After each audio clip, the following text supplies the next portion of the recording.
كيو او الفروزن يوجرت مالنا، بس كان هدفنا الاساسي هو بيك ذا هول اكسبيرينس اللي هو الاكل والسناكس والكوفي على مبدا الحياه الصحيه السريعه وغيرها من الامور هذه.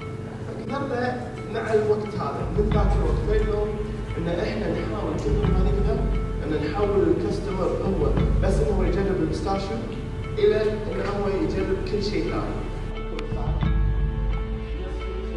جيت المرة بعدين يعني 1 ويك يطلع بعدين في كان غير ما بشيء. يعني ليش احط الفليفر بعدين اشيله؟